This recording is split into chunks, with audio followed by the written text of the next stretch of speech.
Hey guys, I'm going to be unboxing this Noctua 80mm fan for you.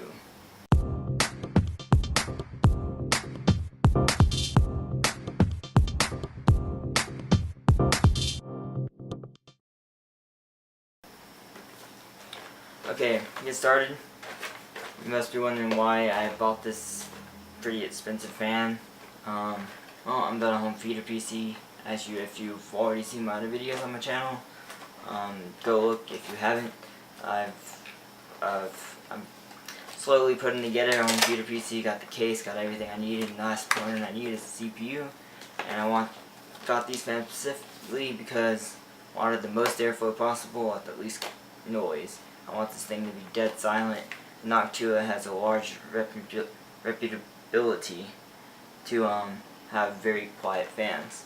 So that's why I got this. Unboxing, I ended up getting the PWM ones. The reason I got two of these from UA. This is only one of them. And there's like a 20% off coupon, and the PWM ones are the only one in stock, which isn't necessarily a bad thing because my motherboard I got supports PWM. And the bright side is these come with a it comes with a splitter. I don't know.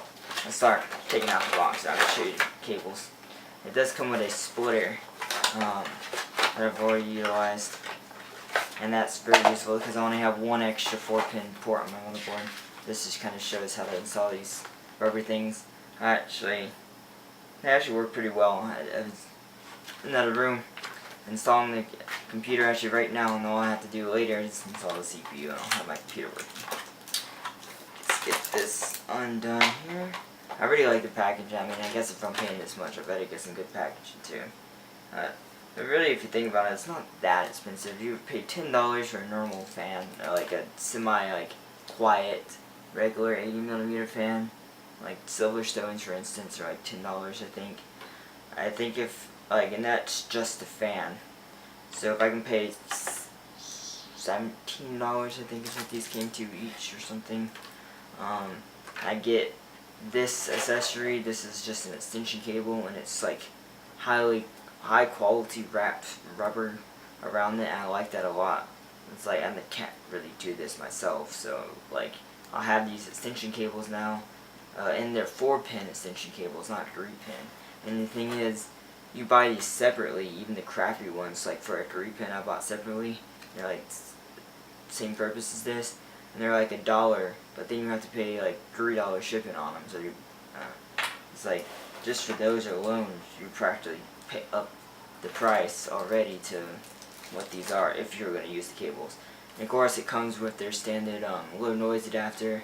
All it is a resistor in line, and here's a really tiny resistor, and that just cuts down the voltage and just makes the fan spin slower, thus creating less noise. So that's what that adapter does. And it comes with the splitter I was talking about, like I used in the other one. That's going to be very useful to help get two PWM fans at the same time, which I do have. So that's going to be very useful. And the fan itself, I actually have listened to this, and it is very quiet. Like, to hear it on regular, just with this plugged in, I had 12 volts. I had someone who had like a DC power supply output thing that you can manually adjust voltage, and it's pretty cool. So I stuck it right at 12 volts, stuck two paper clips in here, and it's right at 12 volts. So it should be the same as a PC. And that max fan output, and thus being this close to my head, like on the floor where it didn't vibrate or anything, I could hear it a little bit. I think about this far away, I could hardly hear it, and of course being anything more than that, I couldn't. And of course this is without a case. And then if you to run the low noise adapter, I have to be like this close to it to hear it. So pretty much you don't hear it with the low noise adapter enabled, so that's pretty awesome. And you got these little things right here. Let's see if I can take one out. These kind of gave me a little bit of pain. Oops, all 4 of them came out.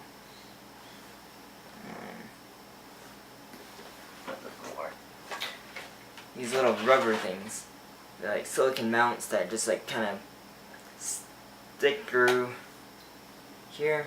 They go through your case, and then they go into the fan. You kind of pull them, and they kind of pop through.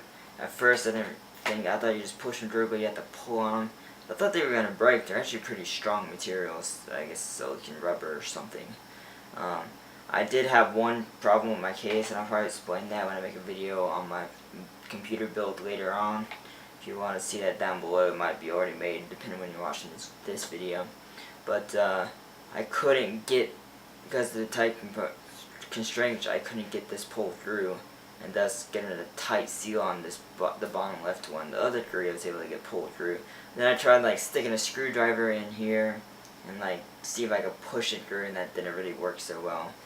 And it kind of like kneaded up the end right here and everything else, and it kind of like ripped the rubber on this side. But that was my own fault and nothing theirs. It's not supposed to be meant to do that. So far, I think like the fact that it held up to that so well, I was like grinding it with a screwdriver, pushing it in, and try to get it to go through, and it didn't. It's pretty impressive to me. But so far, so good with these things. Comes with regular screws if you want to do that as well. But I use those rubber things to make it as quiet as possible. I guess that's really all it is to an unboxing. If you have any questions about this fan, comment below, and I'll see you in the next video.